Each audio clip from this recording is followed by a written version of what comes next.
This is the Deen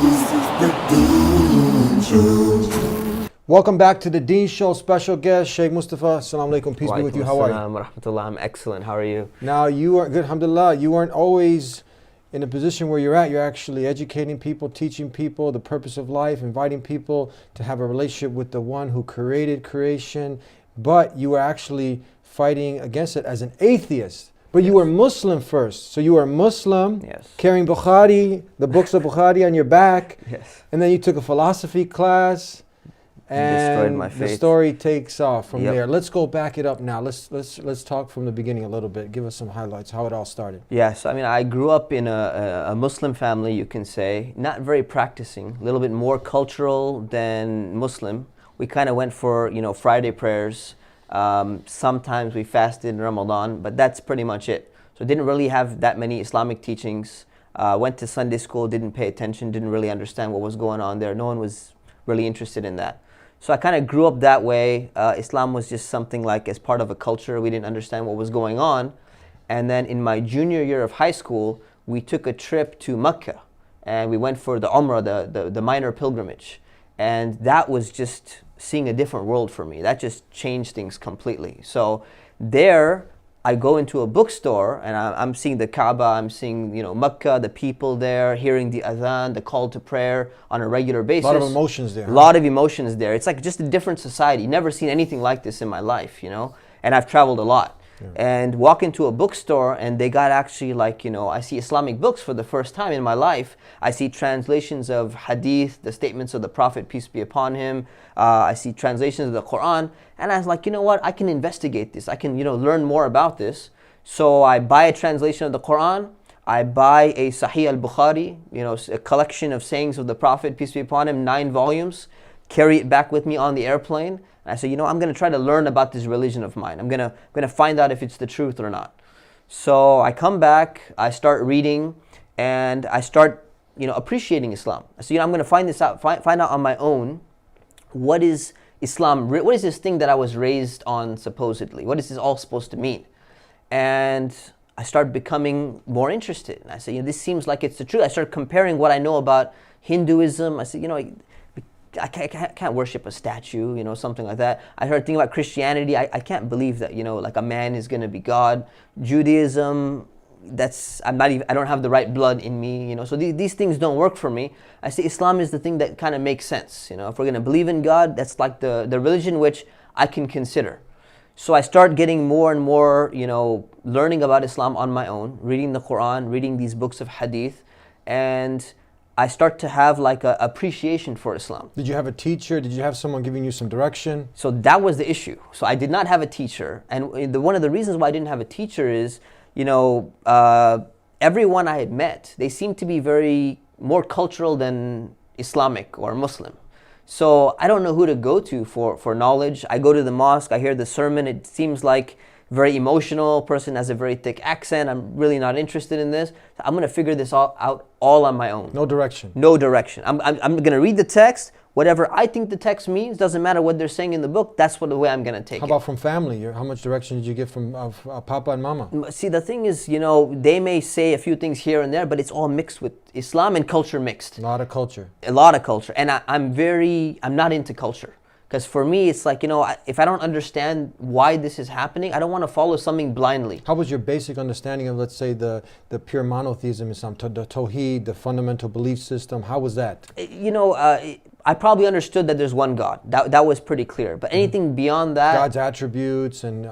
even the idea of, belief in angels and things which are unseen. So the fundamental, the core was not there? Not really there. Okay. Not really there. So I'm reading these books and I'm getting interested. I'm learning more and I'm thinking, hey, this seems to make sense. I start questioning a lot of things. So I said, let me start praying. Because I know we should pray. But it doesn't make sense to pray in Arabic because I don't even know what I'm saying, And even if I read what I'm saying, the translation, I tried doing Arabic and then translating in English. And I'm like, this is distracting me. Let me just start praying in English. So I just started praying in English. Seems like it's not a bad idea. It seems like a good idea. Okay, according to your logic. Yeah, at least for me, maybe it was a little bit arrogant at the time, but at least I understand what I'm saying. And all the people around me, maybe my parents, my friends, family, they're saying all these formulas, but they don't even know what they're saying, right? Many of them don't even bother to read the translation. So I feel like, hey, at least I'm connecting with God on a deeper level because I know what I'm saying.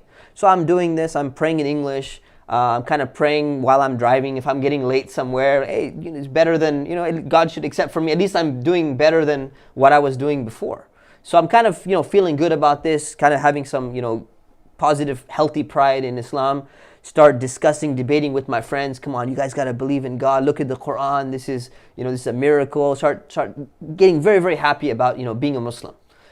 And that's when, I started, almost got to a point where I saw some things within hadith that I was reading, and I said, you know what? Some of these hadiths seem just very strange. They don't seem to make sense to me. They don't seem to be as like rational as I was seeing in the Quran. So I got to a point where I came across a website called like the Submitters or something like that. They basically said, we don't need to accept these hadith. Hadith has all this weird stuff going on. Just remove this hadith, just go with the Quran only. So I basically got into that movement or that group intellectually online. And I just said, let's just focus on the Quran. Some hadith are nice, but some are weird. So I don't understand them really. I'm just going to stick to the Quran. What happened was I go to college, get accepted to UC Irvine, decide to take a class on philosophy. Walk into that class on philosophy, and the professor starts talking about, how people believe in so many strange things today. You guys grew up believing in the tooth fairy. You grew up believing in Santa Claus. Your parents had tricked you about these things. And I'm like, yeah, that's true, man. My parents, I remember the tooth fairy. I was, tricked into believing in the Santa Claus for a while, Halloween, all that stuff. And then he said, how many of you still believe in that? And everyone's like, come on, we don't believe in that. And then he threw the bomb, and he goes, how many of you still believe in God? And that's where I was just like, do I raise my hand? Do I not raise my hand? So is anybody raising their hand at this moment? Nobody raises their hand except one guy who is the weird Christian missionary guy who like everyone hated. He's just like, he seems like mentally deficient or something like that. So something's wrong with this guy. So I raised my hand. I'm like, okay, I believe in God, and it's just me and him and no one else in the class. And that was just like a moment for me. I'm like, am I like this guy? Am I the only one? Like, what's the pressure's on now? Really, the pressure is You're on. Sweating. Really, I'm thinking, what have I been raised on? I thought that everyone believes in God, and I grew up believing like this, and that just questioned my faith, and it just changed my entire perception, and everything just went downhill from there. I became super skeptical, and I got to a point from agnosticism, not knowing if there's God, to basically sliding down into atheism and saying, you know what? God doesn't exist. All this religion is man-made. It's all, it's all just hodgepodge. It's something of the past. We need to get away from it. We got a Muslim who left Islam, and this is a very sad situation. I'm sure many have been affected by this. You actually went through it. The story doesn't stop there. We got more. When we come back, don't go anywhere. Islam says love all mankind. That's why we're sharing this message, because we want the best for you and we want the best for all mankind. This is the Deen Show. Subscribe right now and enjoy all of the content that we're going to be putting out for you. Thank you. Peace be with you. Assalamu alaikum. Back here on the Deen Show, Muslim leaves Islam. I don't see your heads off yet.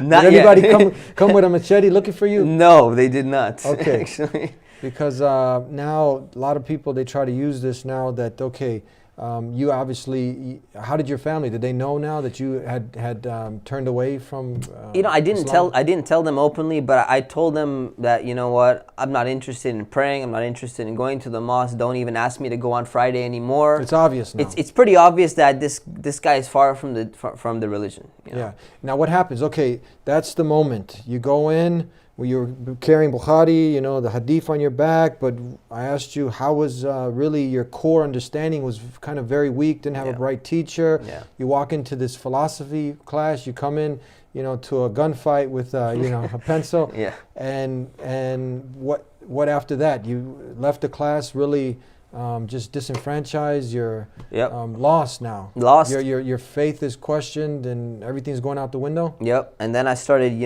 that's when I kind of, got into a group of friends where I probably wouldn't have considered them when I was Muslim. So I started getting into this group of friends that are telling me, let's go to nightclubs, let's go to raves.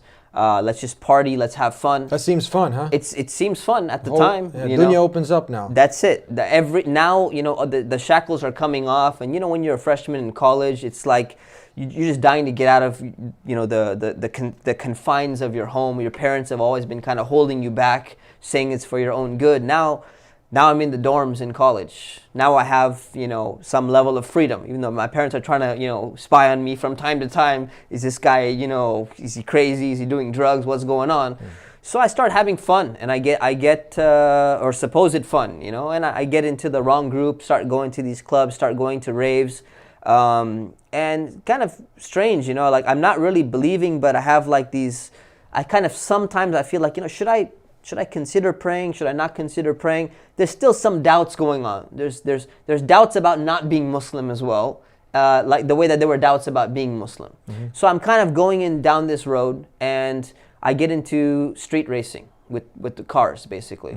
So Fast and Furious? Kind of like Fast and Furious, basically. Inspired by all these movies, inspired by what's going around in my area. So I get with this group and we start street racing, and it's a very dangerous thing. In retrospect, I tell people, you don't realize what you're doing. You know, one mistake, you know, a pedestrian walking down the street, you could just hit someone, kill someone, and you don't even feel it. It's like a video game almost in front of you, you know. So I start street racing, and that's going on for a while. And one day I just get really upset with my parents. I get upset with just everything. I'm upset with life. I'm upset with the world.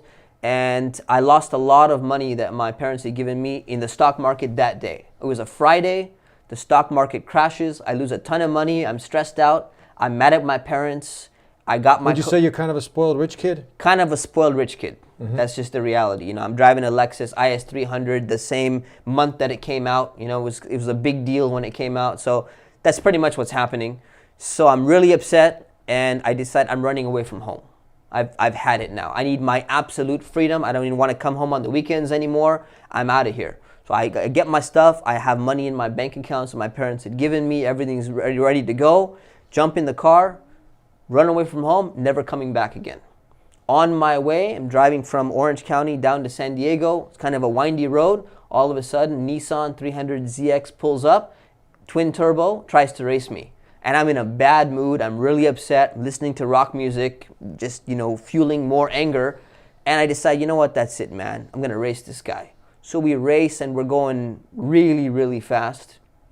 And my car spins out of control. Literally does a U-turn on the freeway at a very, very fast speed. We'll just leave it at that. And 4-car accident, 5-car accident, something like that. I don't get injured. The car is totaled. I walk out perfectly fine. People start telling me that, you know what, God saved you for a reason. I'm like, yeah, God, whatever, you know. So I started thinking about it in the back of my mind. And then when the police came to me and said, you know what, you're going to jail. That's when I started just freaking out. All my pleasures are going to be gone. All my enjoyment, all my fun, it's all going to be done. What do I do? So I start thinking, you know what? Maybe it's time to make some change in my life. Maybe I need to take life a little bit more seriously.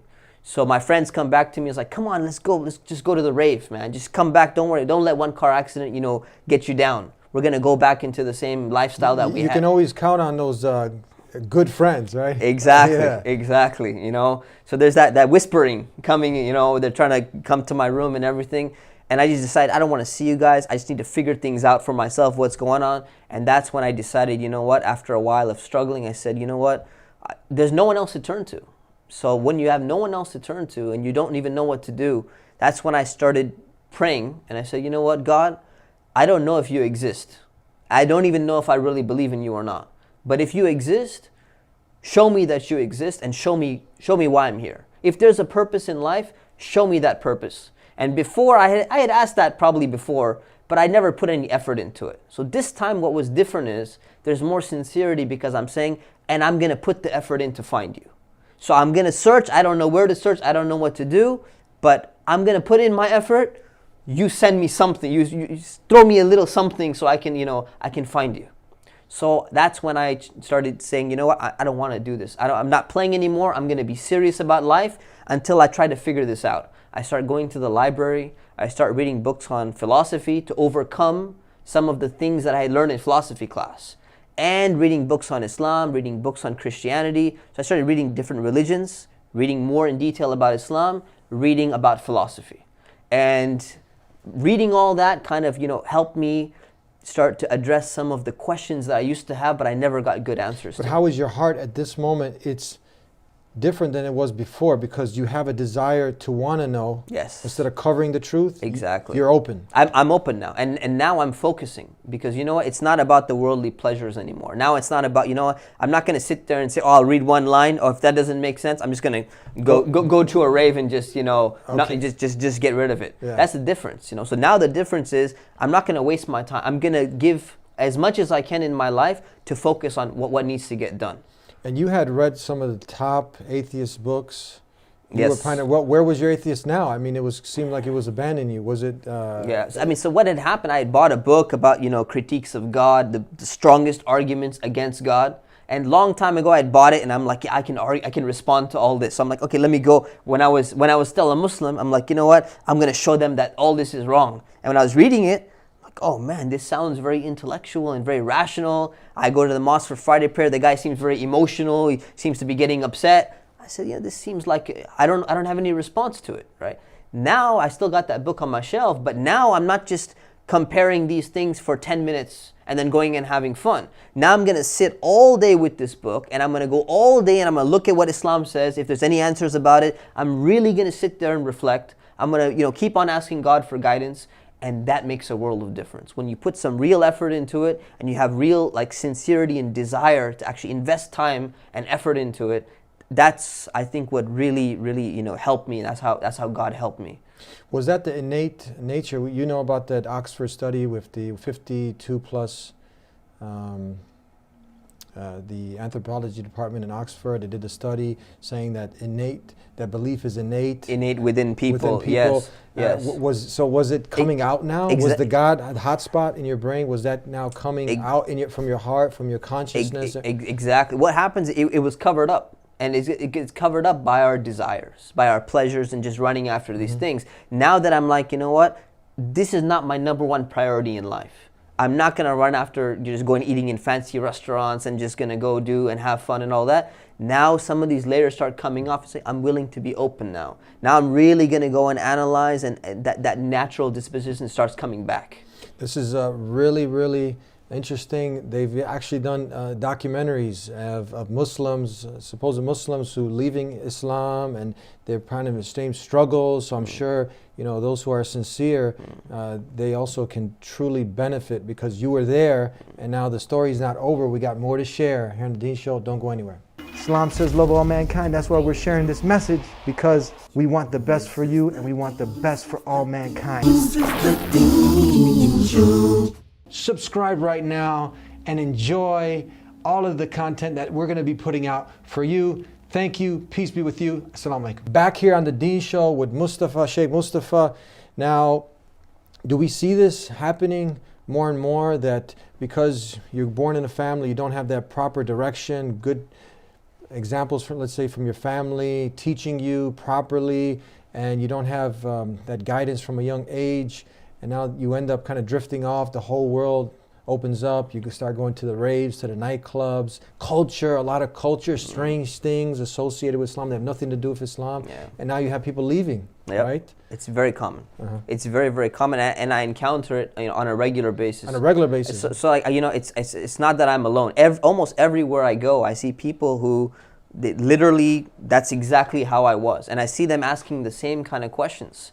And some of them are interested in having a further discussion, and others, they just go away from it. So I can see them going down the same path.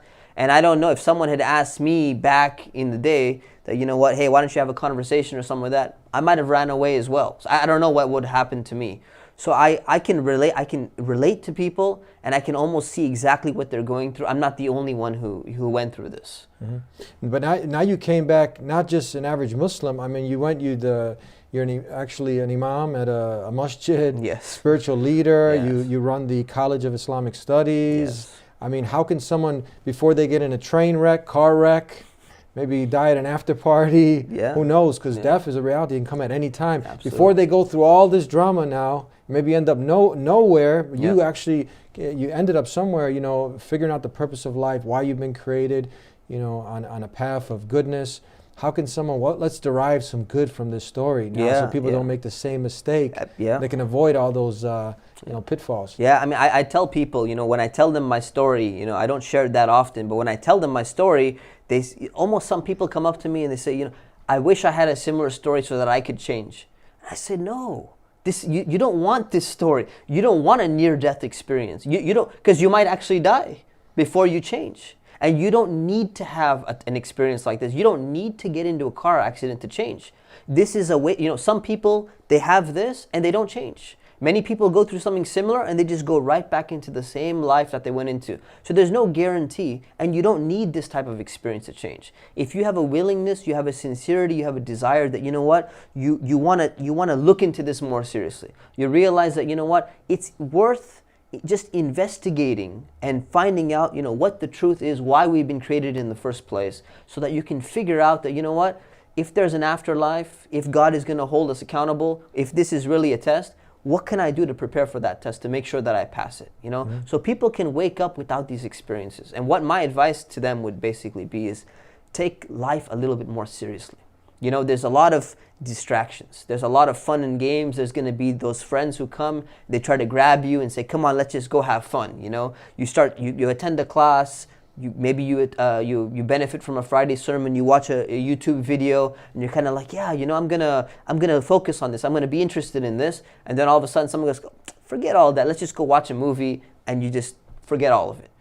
This is something that we should be careful about. We really need to reflect upon, yeah, what can we do, how can we change ourselves, and the first step in changing yourself is with knowledge. Actually learning properly, well, what is the religion of Islam? What is the ultimate meaning behind these things? What is the meaning behind these rituals? Why are we doing these things? And go beyond all that and not get caught up into all these small things over here. What if someone says, look, you had the knowledge, you had Bukhari books on your back and you still left? What do you say? The thing is, there was no foundation. And the key is to have a good Islamic foundation. Because what a foundation does, it contextualizes everything. I got Bukhari books in front of me, but I don't know how to interpret these statements that are in there. I don't even know exactly who Bukhari is. I don't know when he wrote this book. I don't know how we know that the Prophet, peace be upon him, actually said these things. So I just heard that, hey, this is authentic, but I don't have a deep foundation. I don't know how to interpret the Quran. If I read it, I don't understand, you know what, does this pronoun refer to us? Does it refer to something else? Who's this talking about? It talks about, you know, the Battle of Badr. It says when the incident happened at Badr. What is Badr? Badr, if you don't have a context, you don't know any of these things, right? So it's very important to have a context and to have a very wide understanding, like an overview of what Islam is. So everything you read, it kind of fits into like a puzzle and you see the entire thing in front of you. With that context, you understand Islam properly. What if someone says we have atheists, same situation, maybe his friend got him to watch and he says, come on, all you religious people, I got my Christian friend, he said, you know, he used to drink, do drugs, rape parties, same thing, but he saw Jesus in a dream now, right, and he's a born again. What's the difference? Right, the difference is that you need, you know, people say, well, I had some personal experience or something like that. That could be a true experience, it can be a false experience, but there's got to be a way, if there is a God, and if, you know, if there's a real purpose in life, there's got to be an objective way of us being able to figure out what the truth is. And my response to him would be, you look around the world, you look at your own body, you look at everything out there and you say, you know what, who created all these things? You start from the idea that there's a creator. You start from the idea that all of this didn't happen by random chance. The probability of it coming together and it happening is not very strong at all. You really got to have a leap of faith to believe in something like that all of this is just a product of chance. Once you establish belief in the Creator and that there is a God, now you need to learn about that God. Learn something about Him, and that's when you go and you look at the different scriptures, look at the different religions, and look at the core of what are these religions actually teaching. And when you come to Islam, you're going to find that it has that pristine message. It has that message which basically says that there's only one God. You should worship that one God, and that God, when He created people, He didn't just leave them in darkness to just kind of figure out things on their own, have fun, maybe some of them will take it seriously, And he didn't leave it up to people to kind of wait to have some kind of spiritual experience where they're gonna, figure out on their own, okay, this is what God wants me to do, or he's communicating directly. He sent us guidance, and the guidance is in people who received revelation. We can objectively evaluate that revelation, read the Quran, see if this makes sense. Do the teachings make sense? We can read the life of the Prophet Muhammad, peace be upon him. We can see if did he have an ulterior motive? Could he have been a liar? Does he look like someone who would have made up something like this and undergo all the difficulties that he's coming with? So when we use our minds, we use our intellects, and our hearts are also, open to this, we will arrive at the reality and the conclusion that, this is something that makes sense. And that's really what a lot of people say when they look at Islam. They come from other religions, other backgrounds, and they're like, none of this really made sense. When you study Islam in a proper way, within its proper context, the thing that people always say, it just makes sense. It just makes sense. It just makes sense. And tell us, we're out of time. In short, I've really benefited from the College of Islamic Studies. Yes. Tell us a little bit in short about this and how people can go ahead. This is a great place to start also now. Yes. So the College of Islamic Studies is really, it's a program where people can attend live, or they can actually take classes online.